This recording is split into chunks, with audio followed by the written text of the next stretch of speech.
Boa noite, família Pedras Vivas. Eu quero saudá-los na graça e na paz de Jesus. Amém?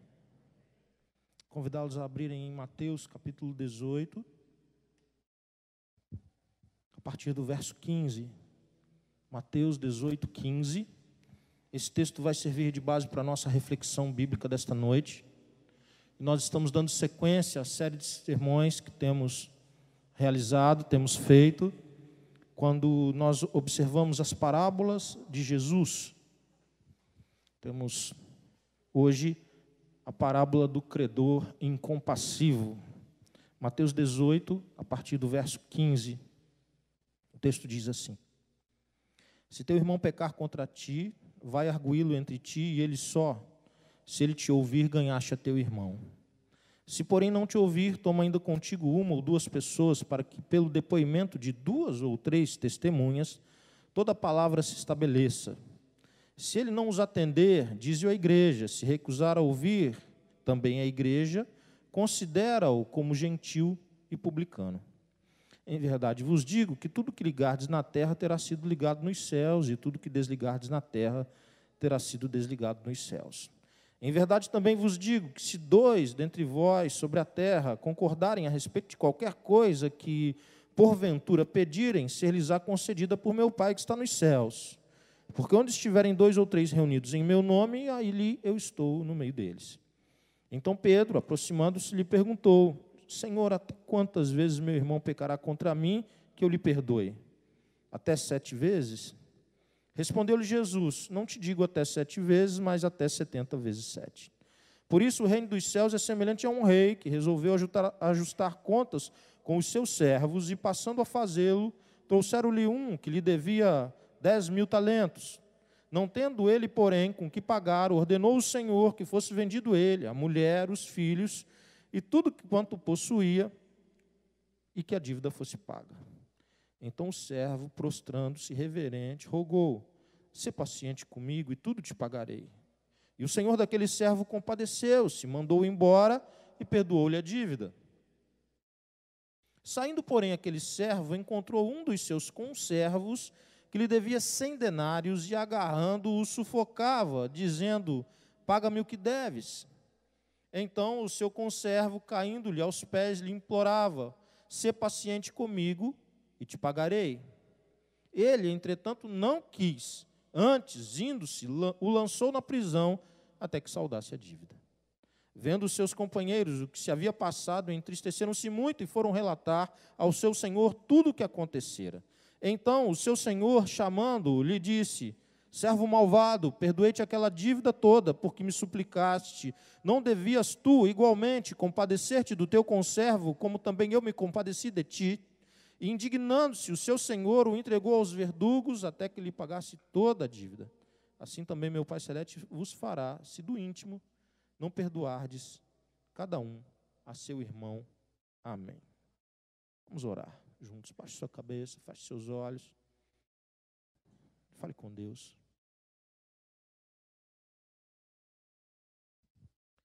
Senhor, nós estamos muito desejosos de ouvir a Tua palavra aplicada aos nossos corações através do Teu Espírito. Nós precisamos que o Senhor nos fale, por isso, Deus, eu te peço que o Senhor aquiete qualquer outra voz, para que somente a Tua voz seja discernida em nosso meio. Age, Deus, na minha vida e age na vida dos ouvintes, todos aqueles a quem o Senhor trouxe aqui nessa noite, para a glória do Teu nome, em nome de Jesus. Amém.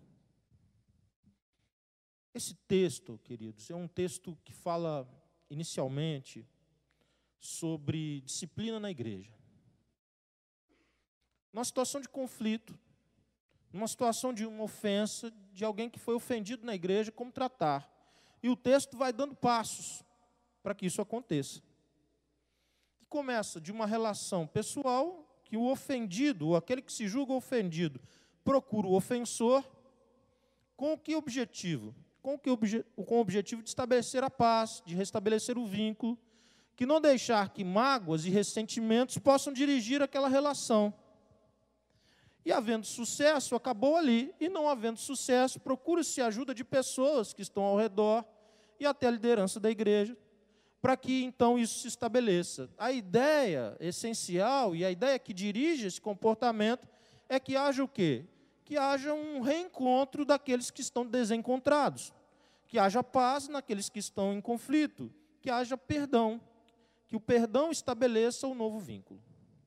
É interessante que o texto, apesar de indicar isso e dirigir para essa situação, mostra também que pode haver algum tipo de insucesso nisso.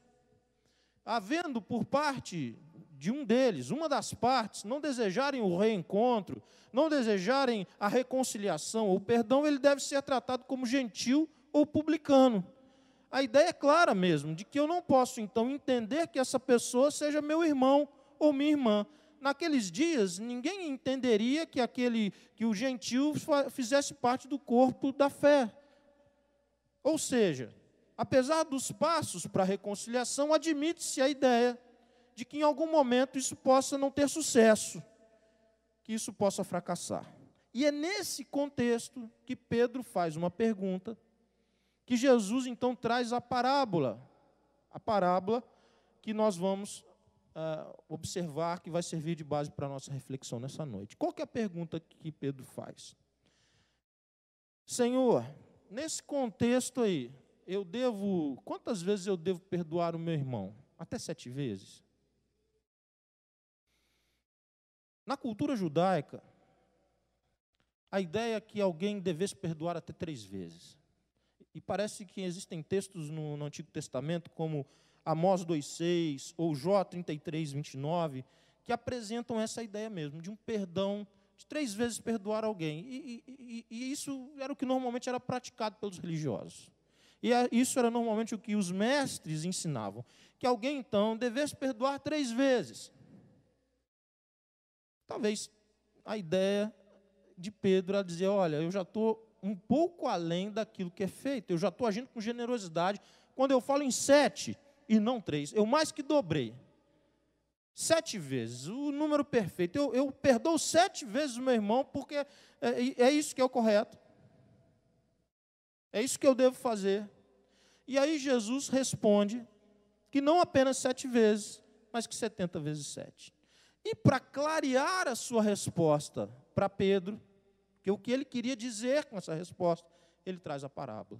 A parábola entra, então, para poder facilitar o entendimento de Pedro e dos discípulos que estavam em roda, dos discípulos que estavam em volta de Jesus, e que também desejavam e precisavam aprender sobre isso que é tão marcante na vida de todos nós, e na deles também. O que nós fazemos quando nós estamos em conflito com o outro? Como que nós agimos quando nós nos sentimos ofendidos? Como que nós devemos agir quando ofendemos alguém? Ninguém aqui, nenhum de nós está imune ou isento de ter uma relação, num dado momento, de conflito, seja ele no ambiente profissional, mas, sobretudo, e o texto é mais dirigido para isso, no ambiente da igreja, no ambiente da comunidade da fé. E aí a parábola que Jesus traz apresenta um homem que tem uma dívida impagável. A dívida do homem era impagável. É difícil hoje imaginar alguns sites e algumas literaturas que tentam apontar quanto que valeria hoje. Quando nós lemos esse texto do que o homem devia, o Senhor Jesus apresenta um número que o ouvinte, Pedro e os demais, entenderiam que se o sujeito trabalhasse a vida inteira só para pagar aquela dívida, sem comprar uma bala que fosse para ele nunca conseguiria pagar, nunca chegaria nem perto de pagar. Essa é a ideia que Jesus apresenta. Que havia um homem que tinha uma dívida impagável para com um rei, para com um senhor. E que esse homem, chega um dado momento, que esse homem é cobrado da sua dívida. Ele se apresenta a esse senhor e a dívida é cobrada. E ele não havia jeito de pagar. Qual que é a punição? O que a justiça indicava? Mulher e criança é objeto, tá, gente? Esquece, minha amada, criança, nada, é objeto. Dentro daquela cultura, era um objeto. E dentro daquela cultura, nós vamos tomar mulher, filho, não pegar tudo que tiver. O que tu tem? Não é mais seu. Vamos pegar tudo. E aquele homem, devedor, o que ele faz? Ele quebra o protocolo. Quando? Quando ele se prostra diante desse rei. Quando ele se ajoelha diante desse rei. Quando ele se coloca e ele pede um prazo maior para pagar a dívida. Quebrantado, prostrado, ele diz para o rei, me dá um prazo maior, tem paciência comigo, que eu vou te pagar o que devo. Ele assume a dívida, ele reconhece a dívida, ele reconhece a sua situação de devedor diante daquele homem, diante daquela autoridade, diante daquele rei, e ele pede, então, um prazo maior, uma paciência maior, para que ele pudesse pagar. Mas não foi só ele que quebrou o protocolo. O rei, tomado de compaixão, como diz o texto, da situação daquele homem, também quebra o protocolo. E ele não apenas aumenta o tempo para que a dívida fosse paga. Ele não apenas concede aquilo que lhe estava sendo pedido, mas ele vai muito além. E ele perdoa por completo a dívida daquele homem. E aquele homem sai da presença do rei, completamente perdoado, sem nenhuma dívida, sem nenhum centavo de dívida. Eu não sei se você, em algum dado momento da sua vida, já passou por essa experiência, ou de perdoar uma dívida, ou de ter uma dívida perdoada. Mas é o que o texto diz. Uma dívida que era impagável e que aniquilaria com aquele homem, aniquilaria por completo com a vida dele, foi perdoado pelo rei. E ele sai dali feliz da vida. E ao sair, ele topa com um conservo, com outro que era do mesmo patamar que ele, que não era uma autoridade sobre a vida dele, era um igual, que lhe devia o valor de alguns poucos dias de trabalho, um valor menor. E ele cobra. E o texto diz que ele cobra com truculência. Quase assim, uma condução coercitiva assim, daquele que o devia. E ele chega junto. E aquele esse conservo que devia a esse servo, pede a mesma coisa e usa as mesmas palavras que ele acabara de usar para o rei. Ele também pede um prazo maior, ele assume a dívida, ele assume a sua condição de devedor, e ele pede um prazo maior para que pudesse, então, pagar aquela dívida que era absolutamente pagável dentro daquele contexto. Mas o que acontece? Aquele que acabara de ser perdoado de uma dívida impagável, não perdoa, sequer estende o prazo, mas coloca na prisão aquele que era o devedor, o conservo devedor. E o que isso causou? Causou um estranhamento muito grande naqueles que conheciam a história dele. Aqueles que sabiam que a dívida dele era impagável. Aqueles que sabiam que ele jamais poderia dar conta de pagar o rei e que o rei o havia perdoado. E eu fico pensando, aquela gente ao redor, pensando assim, rapaz, se esse cara tivesse encontrado esse que o devia antes de conversar com o rei, faria até sentido ele ter talvez essa reação. Porque aquilo que o cara lhe devia, na verdade, não era uma dívida para com ele, mas era uma dívida dele para com o rei. Era como se fosse, assim, parte da massa falida, assim, que no fundo pertencia ao rei. Se ele tivesse encontrado com esse sujeito antes de ser perdoado, talvez até pudesse se justificar e fosse legítima aquela reação, mas depois, e nós vimos tudo o que aconteceu, e nós vimos o modo compassivo, a compaixão com que o rei o tratou, e não apenas aumentando o prazo, mas perdoando toda a dívida, e causou profundo estranhamento. A conduta dele diante de quem estava ao redor. E a notícia chega ao rei. E o rei o traz até a sua presença. E o coloca na cadeia. Coloca para os verdugos, os torturadores. Aquele homem que não conseguiu perdoar, agora seria indefinidamente torturado. Esse é o texto. Texto fácil, uma história bem direta. Agora a gente pode fazer algumas considerações. A primeira, há um Senhor a quem nós vamos prestar contas. A parábola indica que há alguém que está acima de todos nós e que nós necessariamente prestaremos contas a Ele. Como os irmãos já sabem, a Bíblia é bem clara em dizer que os nossos pecados nos tornam como que devedores de Deus. E que a dívida que está no nome de cada um de nós, se não for por Jesus Cristo paga, nunca será paga, nunca poderá ser paga, é impagável mesmo. A Bíblia nos ensina que talvez nós não saibamos qual é o valor dessa dívida. Mas o rei sabia bem quanto era. Quanto que custa, qual é o débito, qual é a dívida de cada um de nós. E no dado momento, a dívida já existia há bastante tempo, pelo que a gente percebe no texto. A dívida já existia há algum tempo, mas num dado momento, esse homem é chamado a apresentar-se diante do rei. E eles vão conversar e ele será cobrado da sua dívida. Não é preciso fazer muito esforço, irmãos, para pensar que todos nós e cada um de nós, em mais ou menos tempo, estaremos diante do Senhor para acertar as nossas contas. Não é difícil pensar que a vida passa tão rápido, e num abrir e fechar de olhos, nós já vamos envelhecendo e vamos precisando usar óculos, essa coisa toda. Mas quem não quer isso? Quem quer morrer cedo?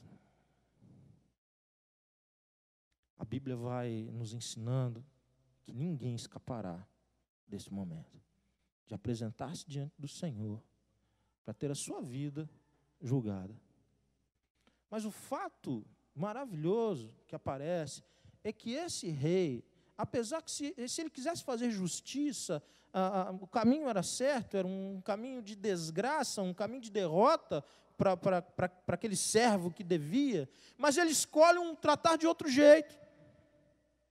Se o rei desse livre curso à justiça, se o rei fizesse aquilo que estava programado, a parte processual da justiça fosse seguida como devia seguir, não havia escapatória. Mas quando houve um quebrantamento, quando houve uma súplica, quando houve um pedido, quando houve uma consciência de que se devia mesmo, quando não houve com desculpa, olha, eu estou te devendo porque disso, é porque o outro me deve, é porque a mulher que tu me deu é gastadora demais, porque isso, porque aquilo, porque meu patrão me mandou embora. Não, eu te devo, tem misericórdia de mim, alonga esse prazo, eu sou o devedor.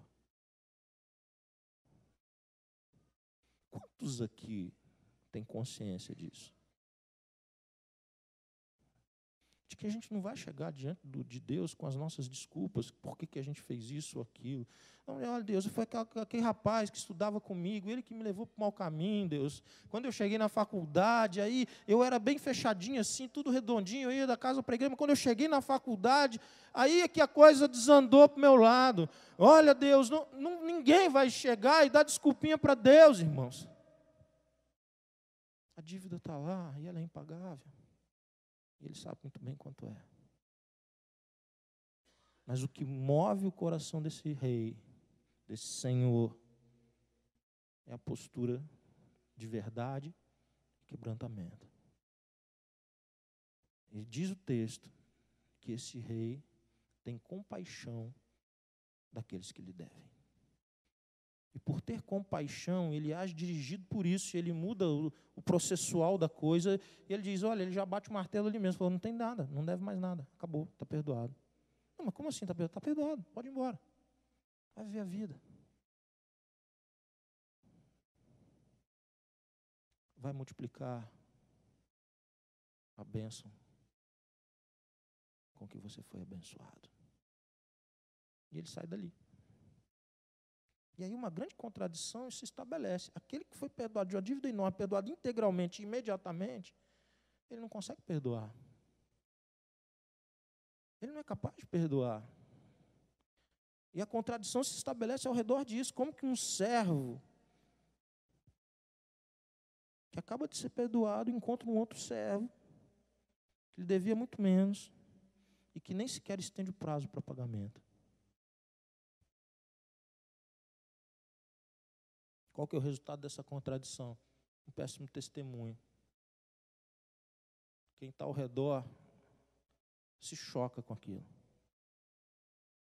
Quem está ao redor diz, que é isso que esse cara está fazendo?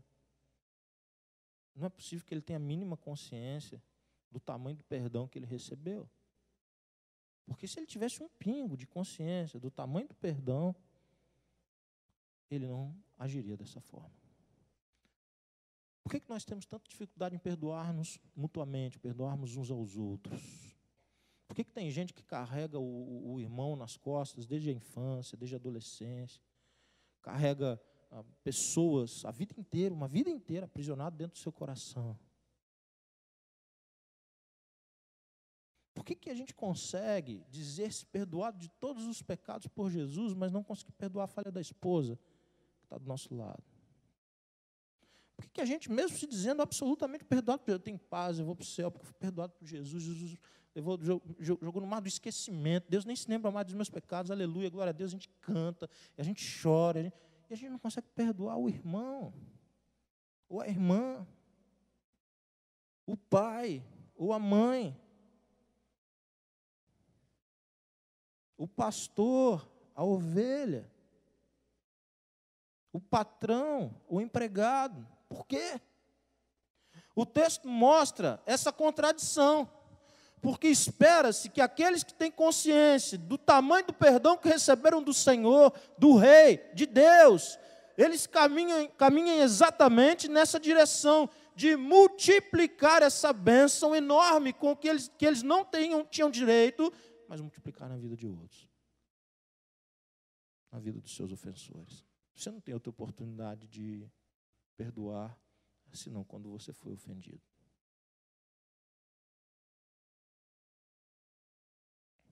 Qual que é o resultado dessa contradição, além do péssimo testemunho?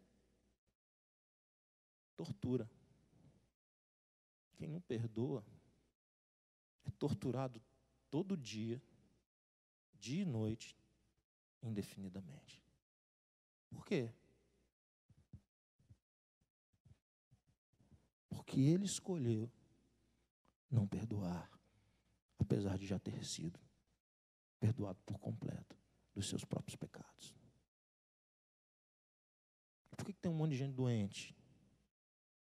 Por que tem gente que sucumbe emocionalmente em muitos momentos?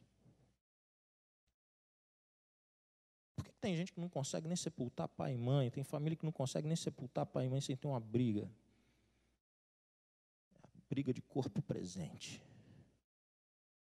Por quê? Por que nós temos tanta dificuldade de nos reconciliarmos como casal? Por que as brigas duram 1, 2, 3 dias, uma semana, um mês e às vezes uma vida inteira? Por quê? Eu fico perguntando de Jesus, nós vamos lá e Jesus fala, senta aí, vamos bater um papo aí. Como é que você se sentiu quando você percebeu que eu te perdoei por completo?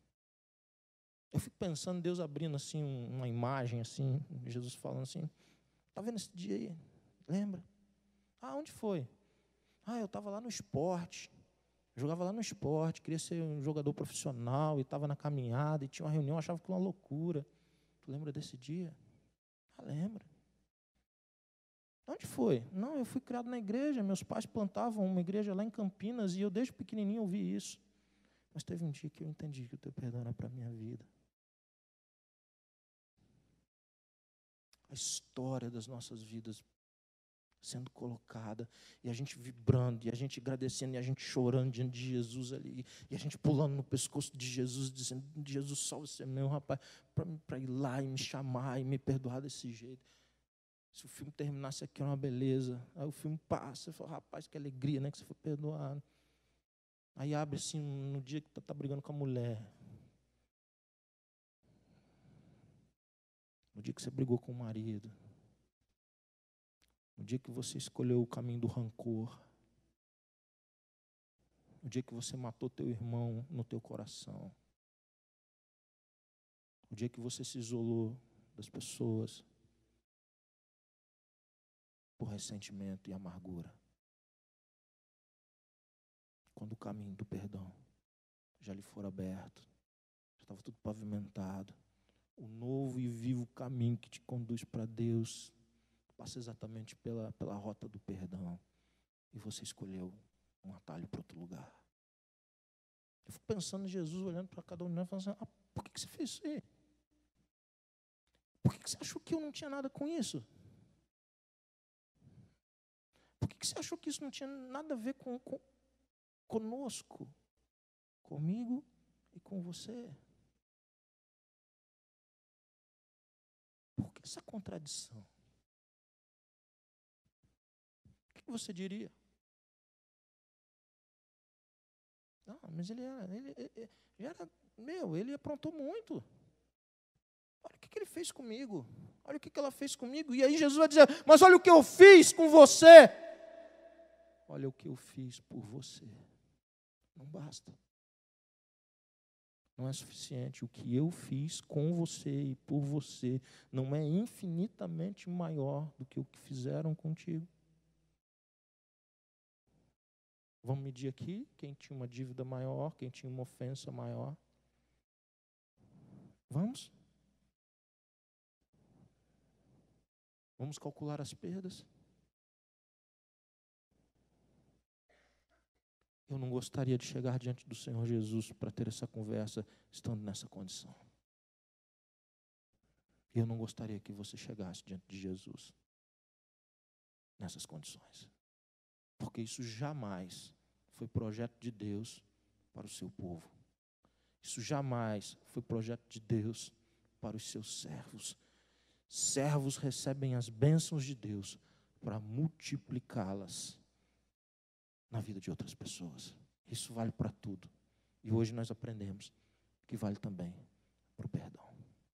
Se você entrou aqui magoado, rancoroso, se você matou pessoas no seu coração, no seu relacionamento, esquecendo-se do tamanho do perdão que você recebeu, eu quero convidá-lo nessa noite a uma mudança completa de paradigma, um arrependimento muito grande, porque eu quero te dizer que isso, em primeiro lugar, é da conta de Deus. Se você achou que isso não era da conta de Deus, você está redondamente enganado. E você está na pior, você está numa miséria que não tem nem tamanho, tão grande que é. Porque o texto diz que agora, você que se diz livre, salvo, liberto pelo sangue de Jesus, diz que você está completamente torturado, escravizado, preso, detido nas misérias do teu próprio coração. Eu quero te convidar à liberdade. Eu quero te convidar a sair da contradição. Eu quero te convidar a um alinhamento da tua vontade com a vontade de Deus, do teu propósito com o propósito de Deus. E o propósito de Deus, que te perdoa integralmente, de uma dívida incalculável, impagável, é que você multiplique perdão nos seus relacionamentos. Você foi lavado no sangue do Cordeiro. Você nasceu de novo. Você tem a habitação do Espírito. Você tem a intercessão dos santos. Você tem a palavra à sua disposição, a palavra diante de você para te orientar. Você tem tudo o que precisa para perdoar.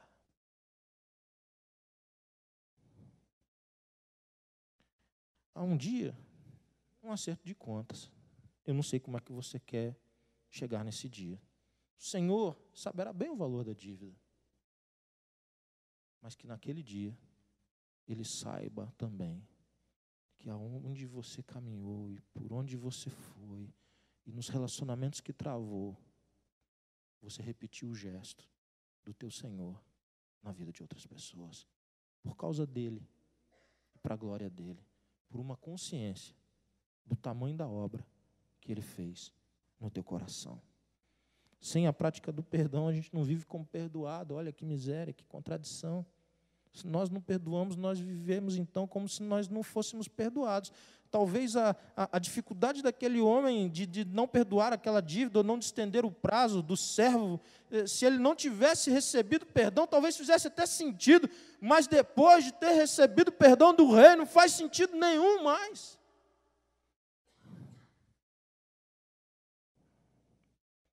Deixa de viver como se você não fosse perdoado. Assuma a sua condição de perdoado integralmente por Deus, em todas as suas consequências. A começar dentro da tua casa e dos teus relacionamentos mais próximos. Porque a gente não vive essa crise com quem é longe, com quem é distante, com quem a gente quase não vê. A gente vive essas crises com quem está perto de nós, com quem é igual a nós. É hoje, é agora que Deus te chama a uma mudança completa de paradigma, uma mudança de mente, uma mudança de direção. Você está no mundo para multiplicar a bênção de Deus e você pode escolher começar pelo perdão. Liberta quem você prendeu no seu coração. Se você precisa restituir, restitua. Se você precisa assumir perdas, assuma perdas. Se precisa assumir dano, assuma o dano. Porque você já encontrou o tesouro maior, a pérola de maior valor. Porque a semente de mostarda que foi lançada no seu coração, ela está crescendo e vai se tornar uma árvore para abrigo dos pássaros, para sombra para as pessoas. Baixe sua cabeça, feche seus olhos em nome de Jesus.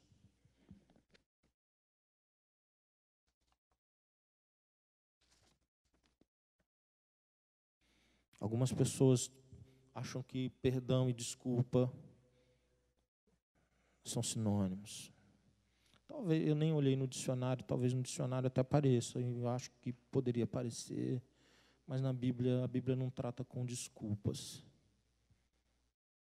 Desculpa é aquilo que nós tentamos fazer quando nós não assumimos o erro.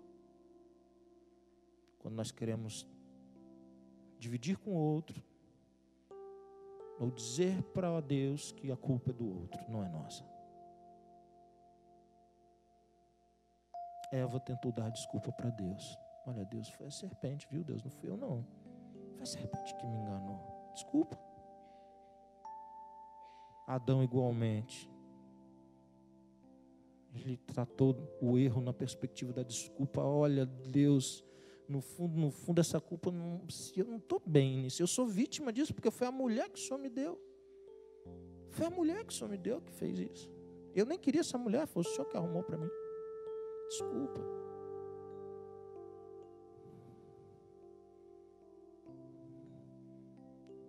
Eu não gostaria que você chegasse com as suas desculpas diante do rei. Você pudesse dizer assim, vai que cola, né?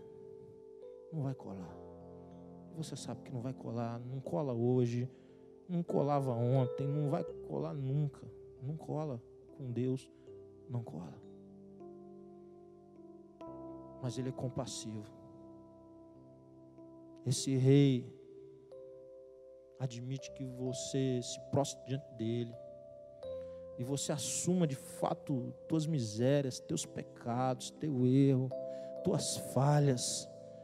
Você chore na presença dele, você assuma de fato quem você é e ele sabe quem você é. Você que tenta arrumar desculpas, assuma quem você é na presença de Deus.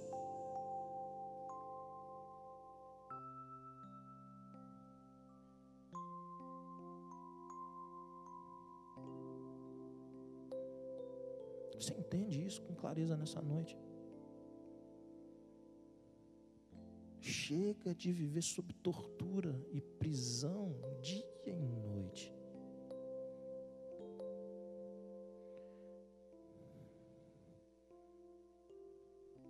Talvez você nunca tenha experimentado de fato o perdão desse Deus. Talvez você nunca tenha experimentado de fato Ele olhar nos teus olhos e dizer, você está perdoado.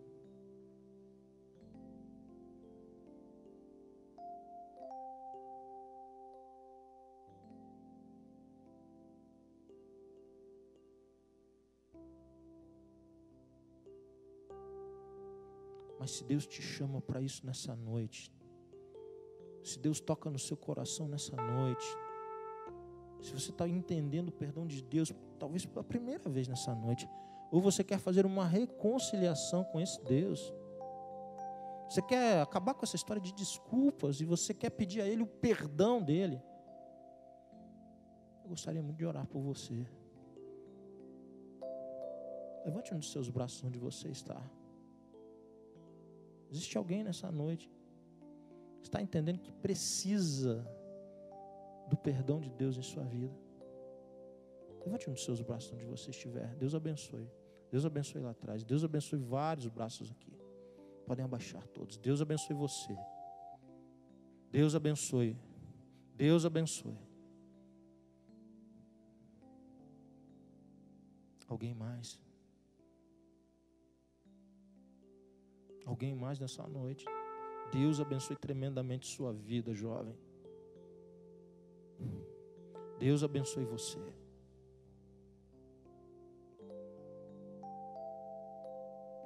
Você consegue perceber a bondade do Rei, a misericórdia do Rei, o amor que o Rei tem pela tua vida? Ele conhece toda a tua dívida. Ele conhece tudo sobre você.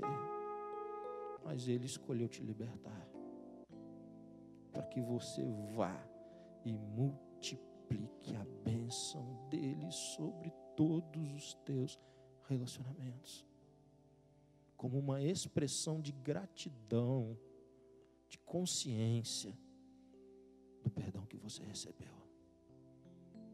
Não é por causa do teu ofensor, que talvez o teu ofensor nem vale o perdão mesmo, mas é por causa daquele que te perdoa nessa noite.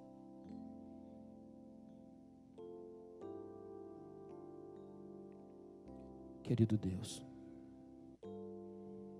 muito obrigado pela tua palavra tão rica, tão poderosa, tão profunda, que trata de algo tão difícil, Deus, por causa do orgulho e da vaidade dos nossos corações.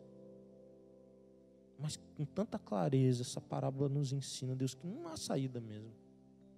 Não tem jeito mesmo. Ou nós multiplicamos aquilo que dizemos ter recebido do Senhor, ou haverá em nossas vidas uma grande contradição, e uma escravidão enorme, e agonia, algo que nunca fez parte dos teus planos, e que denuncia de fato que nós não entendemos o que o Senhor fez por nós. Mas muitas pessoas aqui nessa noite, Deus, foram alvo da ação do Espírito do Senhor, e elas entenderam com clareza que elas são perdoadas, que elas estão perdoadas, que o Senhor as absolveu de suas dívidas. E agora, Deus, elas também estão perdoando pessoas que elas carregavam nos seus corações. Deus querido, é um milagre isso. Um milagre o Senhor mudar a mente, o Senhor mudar o coração, o Senhor trazer o arrependimento, o Senhor quebrantar o nosso orgulho, a nossa vaidade, para nós nos prostrarmos diante do Senhor nessa hora e te agradecermos. Deus, muito obrigado pelo teu perdão. Muito obrigado porque o Senhor não nos lançou fora. Muito obrigado, Deus, porque nós podemos perdoar outras pessoas, porque nós já somos perdoados completamente por Ti. Confirma essas vidas, que elas caminhem na paz e livres, libertas, Deus, dessa opressão terrível que a falta de perdão traz. Que o amor de Deus, o nosso Pai, que a graça salvadora de Jesus e as doces consolações do Espírito Santo de Deus sejam derramadas de forma viva, rica e abundante sobre a sua vida, sobre a sua família, sobre todo o povo de Deus. Amém. Dá um abraço gostoso quem está perto de você. Desejo uma semana de vitória, uma semana de paz, em nome de Jesus.